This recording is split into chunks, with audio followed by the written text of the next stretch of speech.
Today I'm going to be teaching you guys how to drift like a pro in GTA 5. So in this guide, we're finally going to move away from the single gear drifting tactics that we covered in the previous two guides. Up to this point, we've become very familiar with our car and the various ways that we can control it, and we also know a lot of the fundamentals of drifting lines and entries. So in this guide, we're going to put all of those skills to good use and move on to higher speed drifting, and we're going to do some more advanced drifting drills to help you guys drift to your maximum potential. Now, if there is anything in this guide that doesn't make sense to you, or if you need any refreshers, definitely feel free to go check out my previous two tutorials to help you out and come back to this one when you're ready. Also, for my Xbox guys, feel free to check out the training map that I made for this specific tutorial down in the description. In there you can find a link to the social club job, so that way you can bookmark it and try it for yourself. So with that all out of the way, let's get started.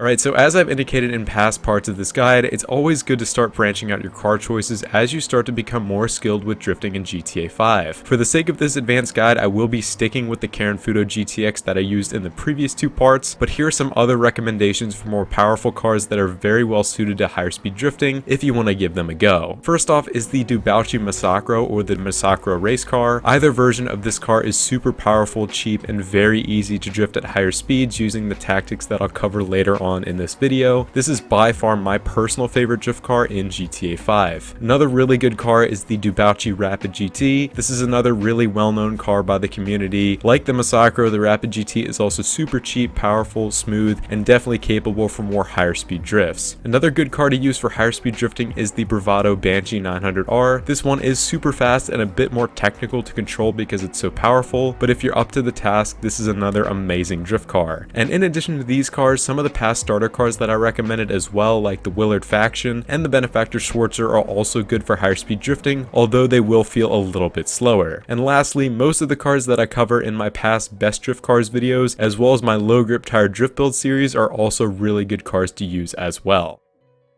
Alright boys, so if necessary, we've now picked out a new drift car, and now's the time to build it up to drift spec. Now if you do decide to go with a new build, it's best to stick with that base setup that I talked about in a previous tutorial. This includes the following performance upgrades, which you can equip at the LS Car Meet. First off is the maximum engine upgrade. Next, we're going to run no spoiler or just leave whatever the stock option is. Next, we'll go with the lowest suspension. For the transmission, we'll max this out. We'll also throw on the turbo. And lastly, we will throw on the low grip tires as well. Additionally, once we're outside of the LS Car Meet, we will stance our car. Now, if you're more skilled with drifting and this setup isn't working for you, you can always fine tune it further by applying different combinations of the upgrades that mainly affect traction, which include the low grip tires, stance, and if necessary, a spoiler. Now, if you want to find out more about the processes of stancing and fine tuning your drift car further, feel free to check out my full in-depth drift building guide, as this goes through pretty much everything you'll need to find the perfect drifting setup. Now, as I said before, I am going to stick with the Fudo GTX for this final guide, and luckily we can keep the same tune that we've used in the past sections. However, if you decided to start with the original Fudo, it might be beneficial to switch out to a more powerful car that will handle these higher speed drifts a bit better. Either way, take the time to find a new car if you want, and find the setup that feels good to you, and once that's done, we're going to head to the track.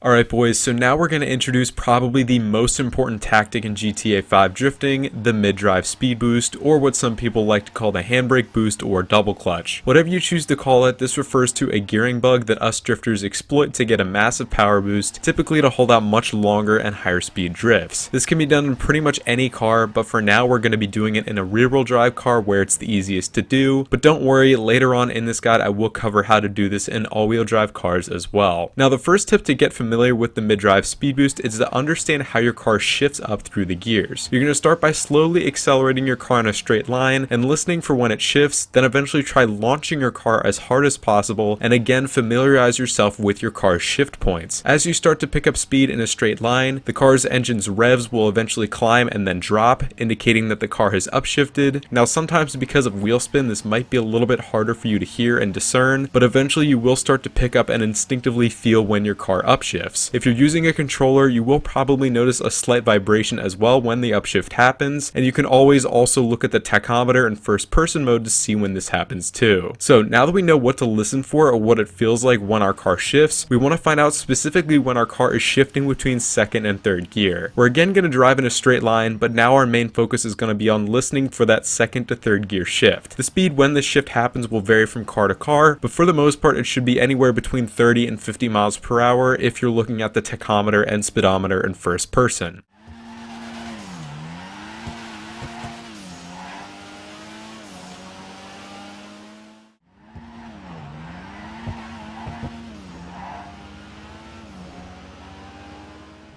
Alright, so now that we've honed in on that, we're ready to start trying to engage the mid-drive speed boost. We're first going to do a light launch to minimize wheel spin and then floor the car so it gets accelerating full force. And then, right before the car shifts from second to third gear, we're going to quickly let off the throttle completely, tap the handbrake, and then slam right back on the throttle. This whole process has to be quick, typically within about a half a second or so. At the point we attempt to engage the mid-drive speed boost, the car will be higher in the rev range, again still in second gear. And if you engage the boost correctly, the car will immediately start banging rev limiter and picking up a lot of speed, all while causing a decent amount of wheel spin.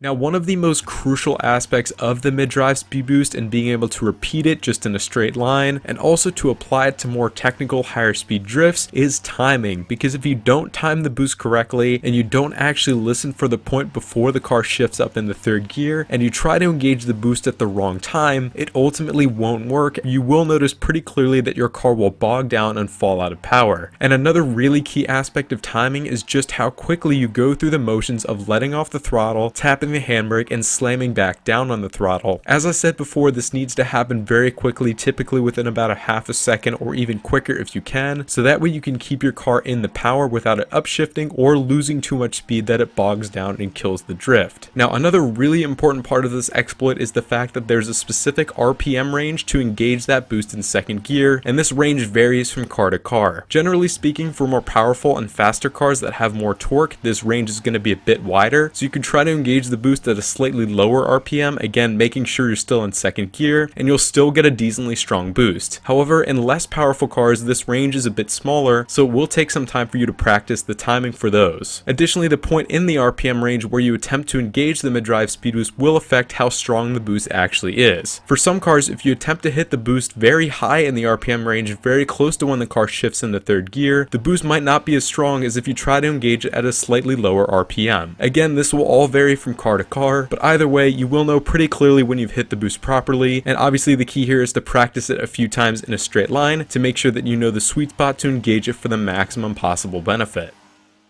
Alright guys, so now that we're comfortable with using the mid-drive speed boost in a straight line, it's time for us to start working this into our drifts. So first we're going to cover how to utilize this boost for longer sweeping turns just going in one direction, and then we're going to move on to using it for more technical high-speed lines involving transitions. Now the first step in this process is to find an open area where you can get your car up to a decent speed to start a drift. Begin by accelerating to get your car up to around second gear or so as if you were preparing for an entry, and from here we're just going to initiate a drift using the power over method that I talked about previously, pretty much just steering in the direction of the drift while staying on the power as long as possible. And after entering a drift using this way, you'll notice that eventually the car will start to lose traction and start to slide. In tandem with this, the car's revs will start to drop and eventually the car will start to lose speed even though you're still staying on the power. Depending on how aggressive your entry was, the car will eventually straighten out or you'll just spin out completely. It really doesn't feel like we're doing much here, but this is going to tell us a lot about what to listen and feel for so you know when to try to engage the mid-drive speed boost during a drift.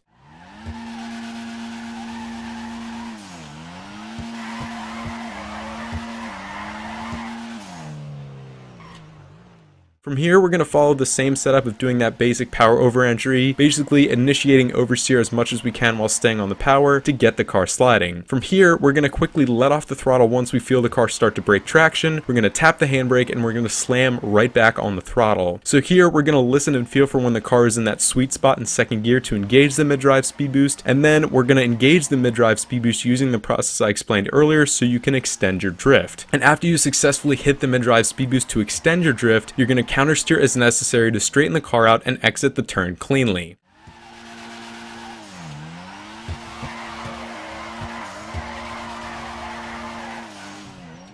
So now we're set to try consistently repeating the mid-drive speed boost using that same setup, but this time we're going to try to get a longer sweeping drift going. We're going to follow the same process as before, basically doing a power over entry in second gear, and then engaging the mid-drive speed boost by letting off the throttle, tapping the handbrake, and slamming right back down on the throttle when we hear the revs start to drop. This time around, we're going to ride out that mid-drive speed boost as long as possible and countersteer so we can keep the car sideways, and when the revs start to drop again after you hit the first boost, follow the same process of repeating the boost again by letting off the throttle, tapping the handbrake, and slamming right back down on the throttle to engage it. By consistently repeating the mid-drive speed boost and making a concerted effort to keep the car sideways by steering as necessary, you should be able to get a decently long sweeping drift going with ease. As always, you want to make sure you're constantly listening to your car's revs and keeping your speed up so that way you always know you're in that sweet spot to get the power boost you need to hold out a longer drift.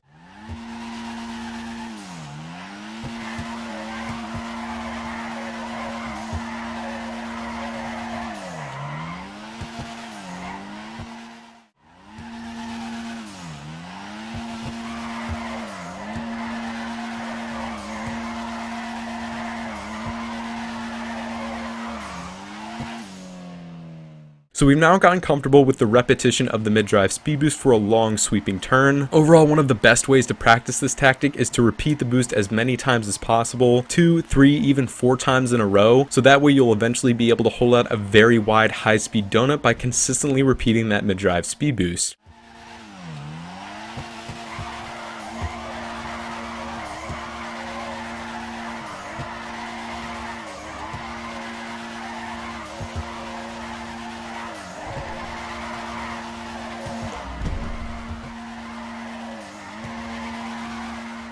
Also, in addition to a simple power over entry, you can try out the other entry styles such as power on, handbrake, and Scandinavian flick entries and get comfortable with keeping your speed up so you can fall into a rhythm where you can consistently repeat the mid-drive speed boost. And once you've gotten that down, you're golden and you're good to start incorporating transitions so you can actually use the mid-drive speed boost for proper full-length high-speed drifting lines. The next step here is to eventually attempt a transition and begin a wide sweeping drift in the opposite direction, again using the mid-drive speed boost to do so. You're going to get a wide drift going using the tactics that I mentioned previously, then follow the process that I covered for transitions, basically just by countersteering enough in the opposite direction of your initial drift, so that way you can shift your car's weight and get it sideways in the other direction. And once you've transitioned, try to get back into that groove of repeating the mid-drive speed boost to essentially link together one wide sweeping S-shaped turn.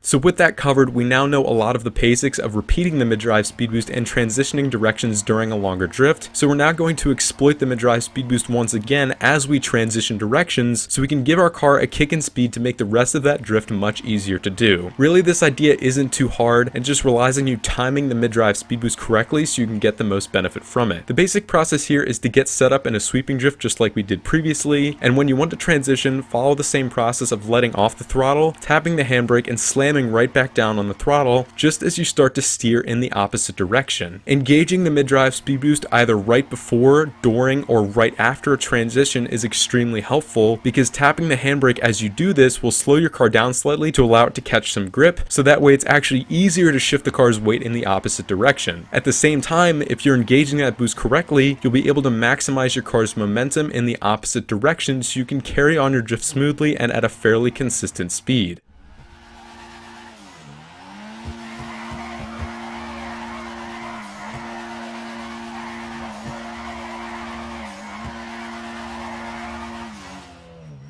So with all of these main exercises covered, it's best to take some time to practice with the mid-drive speed boost. Obviously first getting used to hitting it in a straight line, and then going through random lines so that way you can get familiar with the motions of engaging the boost during a drift, riding it out to maximize your car's momentum and speed, and then listening and feeling your car so you can keep it in that sweet spot and complete much longer higher speed sweeping turns and longer technical drifts. Another really great use here of the mid-drive speed boost for these more advanced drifts is actually using them for entries. If you prepare yourself for an entry and then you engage the mid-drive speed boost right before you begin the entry, your car will get a massive kick in speed and it will keep the car in the power so you can hold out a longer drift by repeating the mid-drive speed boost afterwards. This is really similar to how we utilize the mid-drive speed boost right as we transition. That'll help our car rotate easier in a different direction.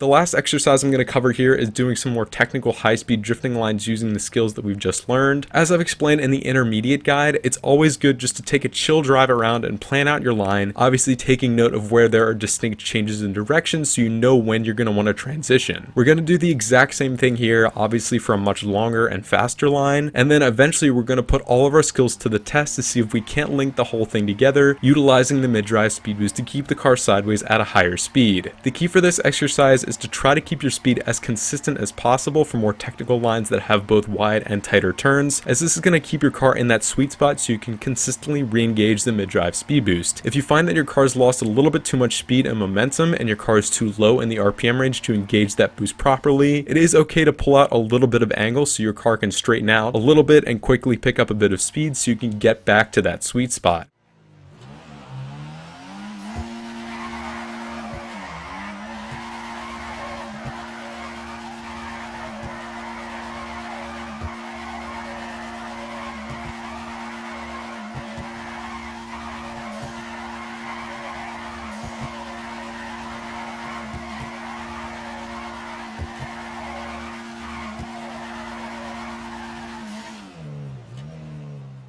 Now another tip for these longer and higher speed lines is actually a tactic called manjiing, which is basically drifting from left to right in a straight line while you're in between turns that might be a little bit too far apart from each other. In the event that you're in the midst of a drifting line and there's a big gap between two subsequent turns, you can rely a bit on manjiing to keep the car sideways through that straight. As always, you want to plan out your line so you don't have to resort to this tactic, but if you have to, manjiing is a really good way to keep a drift going, and the same principle is going to apply here, basically continuously hitting the mid-drive speed boost right during and right after a transition to keep the car in the power. If you pick up a little bit too much speed with this method, you can always try tapping the handbrake to restrict the car's speed and also help it rotate better when you transition directions.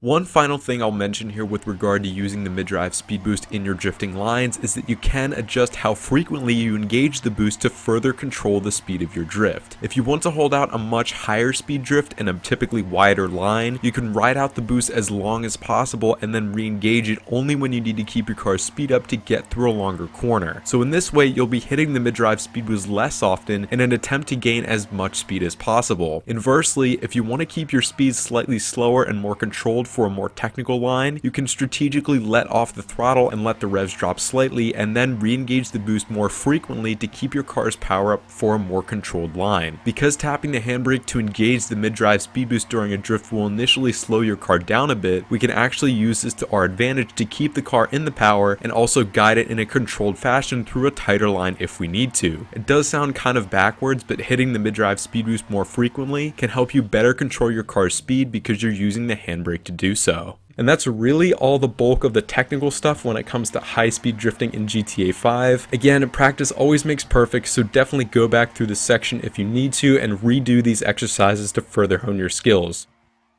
So now at this point, I'm going to cover a few more car control tips that I really haven't emphasized up to this point. The first one stems from the use of the camera. Now up to this point, I really haven't explained camera management all too in depth because I didn't want it to be distracting from you guys when learning the more important and foundational exercises that we've covered. By now though, I think you have a really good understanding of car control, and hopefully now it'll be a little bit less mental effort to think about manipulating the camera via the right stick so you can get a better view of your car and plan out your lines while you're actually in a drift. Now luckily enough, manipulating the camera is pretty simple to do and will help you out a ton. Now as you guys can see in this controller overlay, I'm doing my best to consistently pull back slightly on that right stick so I can aim the camera a bit higher above my car to see how close I'm getting the front end to those obstacles. Additionally, I'm going to push the stick slightly to the left for left-handed drifts and then to the right for right-handed drifts, and when I know I want to transition directions during my line, I'm going to start proactively aiming the camera towards the direction I plan on transitioning to. So that way when I know I'll be transitioning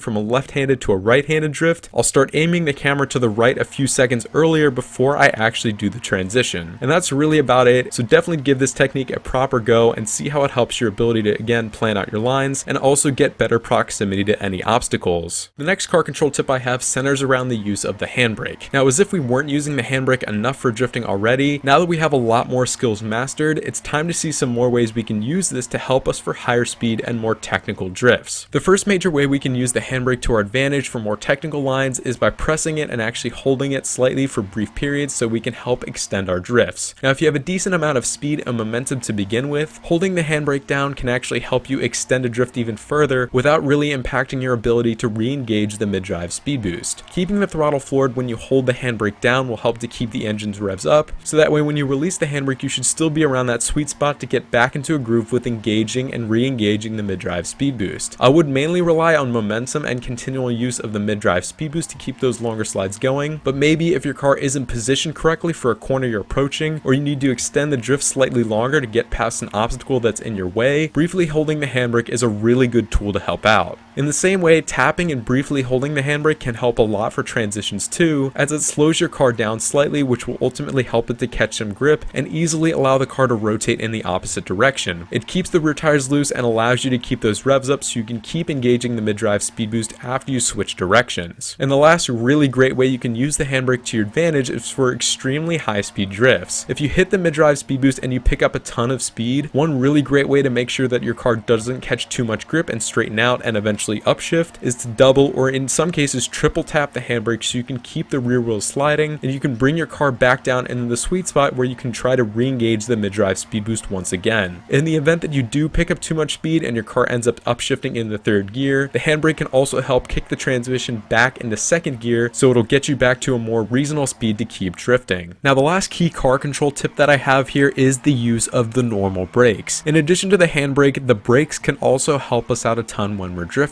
Either in the event of extreme oversteer or a very high angle drift like a reverse entry, holding down the brakes for some time while you're actually staying on the power can help you slow your car back down to a reasonable speed and also help the car pull some angle out and straighten out slightly so you can continue your drift as normal without spinning out. We will revisit this a little bit later again with reverse entries, but another really good use of the brakes in the meantime is for transitions and tighter corners, as giving them a slight tap can help slow the car down a bit more effectively than just using the handbrake, and will also allow you to catch a little bit of grip to transition if you need to. Just remember though that the brake should be used as a backup for kind of a last ditch effort if you really want to keep your car from spinning out. Don't rely on the brakes too much, because if you use them too much you might slow your car down and fall out of that sweet spot for engaging the mid-drive speed boost and just kill your drift entirely.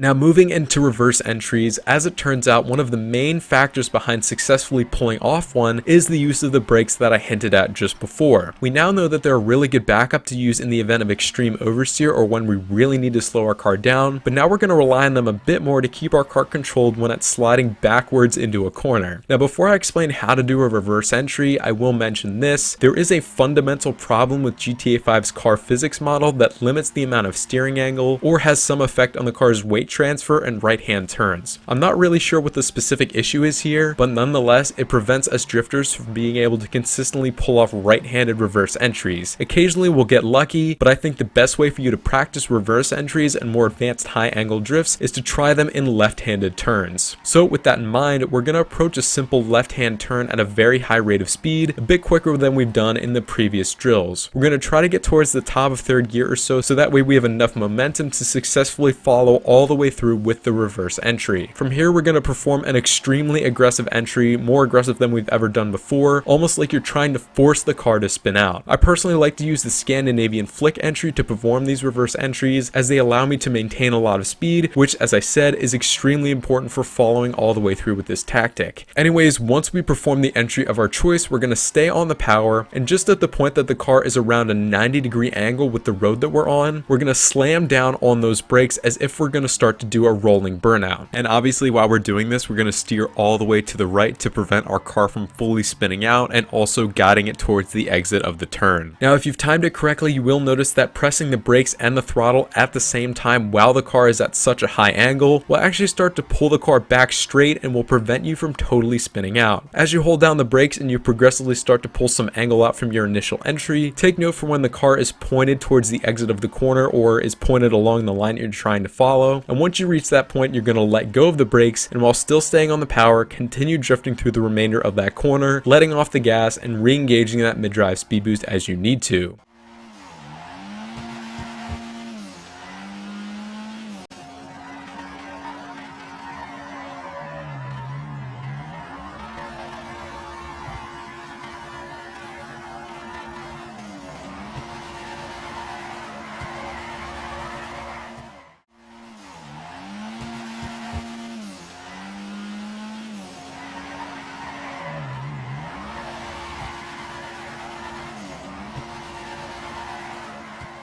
Now, this is an extremely complicated technique and will take some time for you to practice, but the general principle of holding down the brakes while staying on the power should be fairly easy to learn. Really, it's just a matter of practicing this kind of entry at various speeds, because this can really make or break the rest of the line. If you enter too slowly into a reverse entry drift, using the brakes to pull angle out will slow the car down too much and kill the drift entirely. On the other hand, if you enter a drift at way too high of a speed, the car can be super unpredictable and hard to gauge that point where you'll need to start holding down the brakes. This leads into another key point, which is actually how deep in the corner you'll need to enter. Typically, if your car doesn't have a lot of grip, it's best to start a reverse entry a bit earlier in the corner, since it'll take more time for the brakes to start to stabilize the car and you'll slide a lot longer at a higher speed. Now, if your car has a bit more grip, you can start a reverse entry a bit later in the corner and you'll hold the brakes down for a slightly shorter duration to get the car set up to carry out the rest of that drift. Additionally, if you let go of the brakes and your car still looks like it's going to spin out, you can briefly get back on the brakes and hold them down for a little longer so you can pull out enough angle so that way you're set to continue the drift cleanly.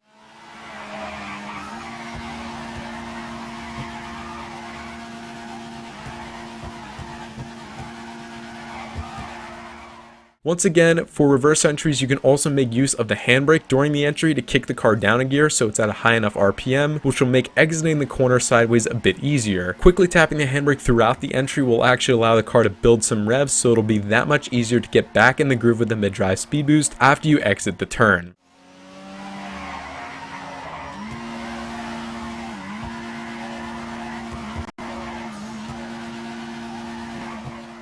And the last really great way that you can practice reverse entries is to play around with how aggressive your initial entry is, and also with the point where you start to slam down on those brakes. With enough speed and with the right car, you can aggressively enter a drift and hold down the brakes when the car is almost completely backwards, and the car will still somehow be able to straighten itself out and continue with a proper drift. Here's a great example of that from my past drifting masterclass livestream, where I'm using the Fudo GTX for this.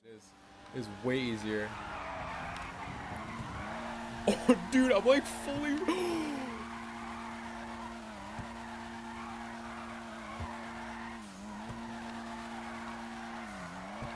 Sheesh. Damn, boys, y'all see that? Oh my god.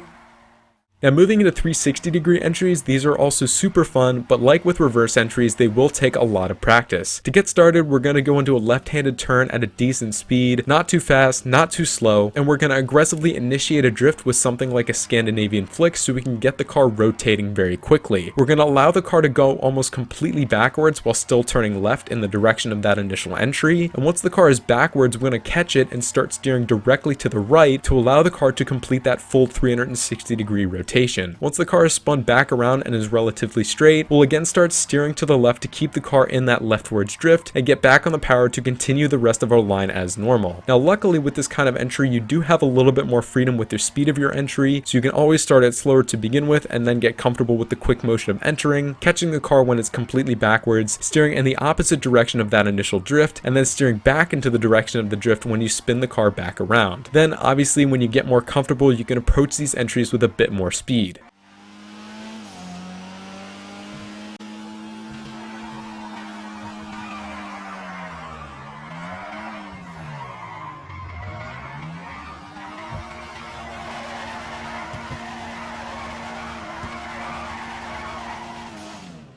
Once again, the handbrake is another really valuable tool that can help you get the car rotating quickly for this type of entry. If you tap the handbrake right as you initiate the drift, it'll lock the wheels, and while undergoing such an aggressive weight transfer, this will help the car spin through that first 180 degrees a lot quicker, which will help the drift look a little bit more smooth and fluid. Additionally, the normal brakes can also be helpful to keep your entry speed up, as when your car is fully backwards, you can actually quickly press the brakes to get the car into reverse, which will actually give you a little bit more momentum so you can complete the second half of the spin. Using the brakes will also keep you at a really good speed, so that way you can easily get back on the power once you spin the car back around fully.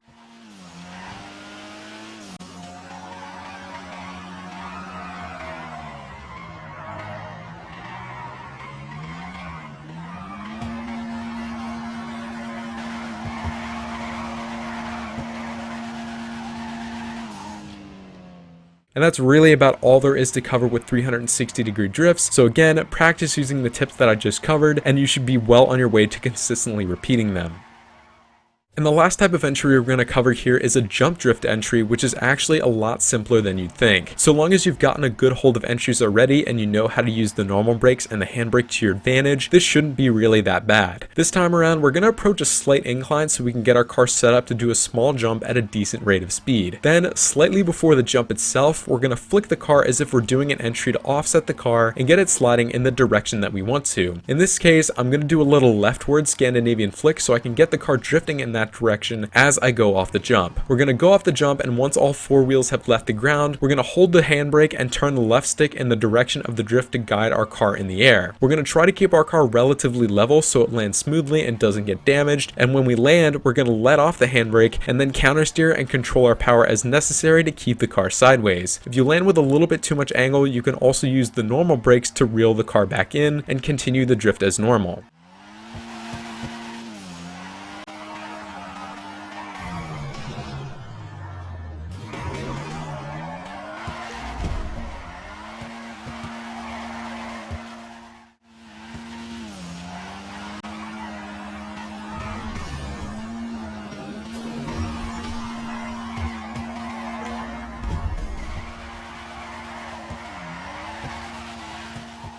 Now this will require some practice on your part to get familiar with how aggressively you can enter the drift before you hit the jump and how much speed you'll need to carry when you go off the jump. Depending on how big your landing area is, you can enter with more or less speed, and you can begin the entry a bit further away from or a bit closer to the ramp so that way you land in the perfect spot. Additionally, for bigger jump drifts, you don't actually need to enter the jump sideways, and you can actually get the car in the direction that you want to drift in just by spinning the car in that direction using the left stick while the car's in midair. Really, this shouldn't be all that hard to gauge, and as long as you utilize the methods that I just discussed for higher angle drifts, you should have no issues keeping the drift going after you land. And once you master that smaller jump drift like the one that I have set up on my practice map, you can explore around the map to find others and give them a shot for yourselves, and soon enough you'll probably be able to hold a crazy enough jump drift like this one.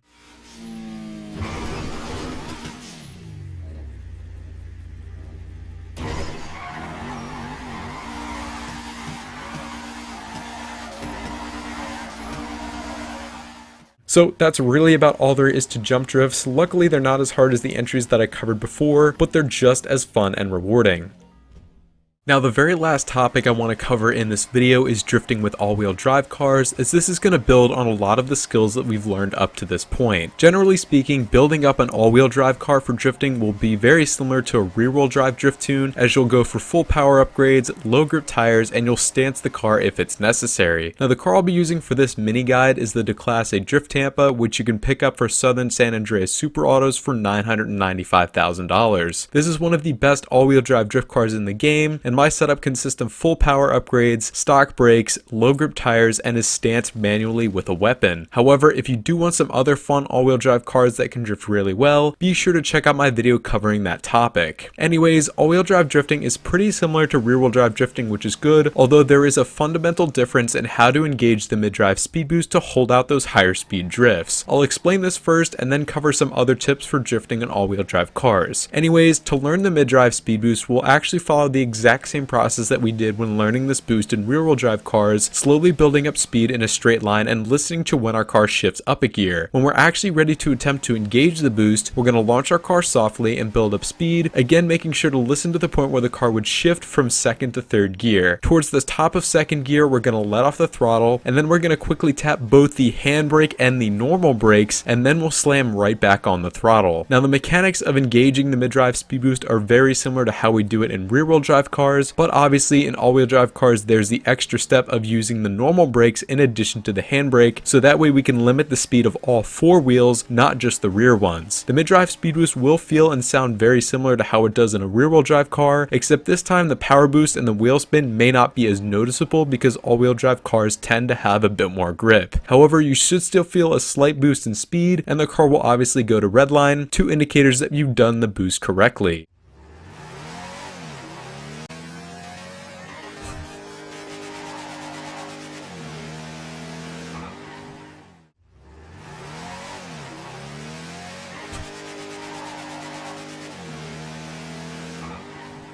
Now one thing to note here is that the time you take to tap the handbrake and the normal brakes will affect the repeatability of the mid-drive speed boost. Typically, all-wheel drive cars will accelerate harder than rear-wheel drive cars, so to account for that and to ensure the car doesn't upshift into third gear when you try to engage the boost, you'll actually need to hold down the handbrake and the normal brakes a little bit longer than you would in a rear-wheel drive car to make sure that you can actually kick the transmission down a gear and properly engage that boost. This actually will take some time on your part to figure out how long the duration of that combined handbrake and brake tap needs to be. Now generally speaking, the mechanics of repeating the mid-drive speed boost during those longer and higher speed drifts is very similar. You're going to ride out the boost as long as possible, and then you're going to let off the throttle to allow the wheel speed to drop and attempt to engage the boost again, and you'll also try to engage the boost either right before or right after your transition so you can get the car sliding in the direction that you want. Just as we talked about with doing the mid-drive speed boost in rear-wheel drive cars, keeping your speed up is crucial for being able to consistently repeat the mid-drive speed boost. When engaging this boost in all-wheel drive cars, the combined use of the brake and the handbrake will cause the revs to drop very quickly, so you will need to pay more attention to your revs and ensure they're actually high enough to try engaging the boost again. If you don't pay attention to that, very oftentimes your car will bog down and fall out of power and ultimately kill your drift. So hopefully at this point you're comfortable with the mid-drive speed boost in all-wheel drive cars and you can consistently repeat it in a straight line. So now you're ready to actually start attempting basic all-wheel drive drifts. Luckily enough, this process is very similar to rear-wheel drive cars, as the basics of entries and planning out your lines are pretty much the same. However, I would recommend starting slower, sticking to those lower speed first gear drifts like donuts and figure eights, and then once you're more comfortable with those, try out higher speed lines and work in the mid-drive speed boost when you're comfortable. This is a complicated process and in my opinion will take some more time for you to get familiar with than rear-wheel drive cars, but I do have a few tips that should help you in this process. First off, be aware that a lot of all-wheel drive cars do have a tendency to straighten out, since the power that's going to the front wheels will serve to pull the car out of a drift and prevent any oversteer from happening. Depending on how much grip your all-wheel drive car has will affect how much work you'll need to put into both counter steering and power control to keep a drift going. Some cars that have more grip and more power going to the front wheels will require you to steer a lot more in the direction of the drift and utilize the handbrake to keep the car sideways without gripping up. Other cars that lack grip and have more power going to the rear wheels will feel a bit more natural, and countersteering with those cars will feel similar to how they do in a proper rear-wheel drive drift car. No matter what all-wheel drive car you choose to drift, lower speed drifts will feel a bit different than how they do with rear-wheel drive cars. The concepts of countersteering and power control will still apply, but you might need to use these tactics more or less depending on the car that you're drifting. As I mentioned beforehand, some cars, like the Drift Champa that I'm showing, will feel a bit smoother, and other cars may require a lot more work to drift properly. One thing to think about here is that in these lower speed drifts, sometimes the front wheels are losing grip too, and this overall lack of grip can be a bit confusing the first time you experience it. Because the front wheels are still getting power but they're also losing grip, the front of the car will be understeering, while the power going to the rear wheels and the lack of grip there will force the car to be oversteering. This difference in grip between the front and back wheels means that your donuts and lower speed drifts will swing the car out a bit wider than it would in a rear wheel drive car, again because those front wheels are losing traction. I know that sounded a bit confusing, but trust me, you will probably feel this very quickly when you try to drift an all-wheel drive car for the first time. However, your existing knowledge of car control and the tools that we've learned up to this point should help you get used to this pretty quickly. Now, for higher speed all-wheel drive drifts, the basic concepts that we covered regarding entries and planning out your lines will operate pretty similarly, and with enough practice you should be also able to work in the mid-drive speed boost to those drifts as well. However, keep in mind that the overall increased grip of an all-wheel drive car can make very high speed drifts a bit harder, and you might find yourself transitioning a bit more often so you can just keep those slides going. The speed limit that you can hold a drift at in an all-wheel drive car is a little bit lower than it is in a rear-wheel drive car, so just keep that in mind. The last thing I will say here is that not every all-wheel drive car is worth trying to drift with, as the power distribution that goes to the front wheels in a lot of cars can make it very hard to consistently hold out a drift without a lot of work. If you want to pursue all-wheel drive drifting further, I would highly recommend using the Drift Champa that I mentioned towards the start of this section, or you can try out any of the other cars that I feature in my best all-wheel drive cars video. With that all covered, here's some footage of me doing some all-wheel drive drifting to summarize everything I've covered up to this point.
So hopefully that serves as a really good summary of the basics behind all-wheel drive drifting, and with enough practice you'll be able to hold out decently long drifts and use the mid-drive speed boost to keep them going. Again, this style of drifting is much harder, but it is super rewarding and is definitely a good way to hone all of the skills that I've taught you guys up to this point. So in this final guide, we covered a ton of stuff, including a revised drift build and tune, the infamous mid-drive speed boost and how to work that into higher speed, longer drifts, additional tips that relate to car control, and some more advanced skills such as reverse entries, 360-degree entries, jump drifts, and drifting in all-wheel drive cars. Combining everything we've learned up to this point, you guys are now super well equipped to try out new cars and new tuning setups, and explore new spots around the main map or any custom maps that you have to further hone your drifting skills. So with that, boys, I have officially covered every little bit of information to teach you guys everything about drifting in GTA 5. These guides were long and packed full of information, but it's my hope that they were all very helpful and relatively easy to follow. If there's any more questions that you have that I haven't addressed in these videos, I may also make a quick follow-up video with some additional tips and tricks if enough people want to see that. As always, leave any other questions or feedback in the comments and I'll do my best to get back to you. Thank you all so much for your support and have an amazing day.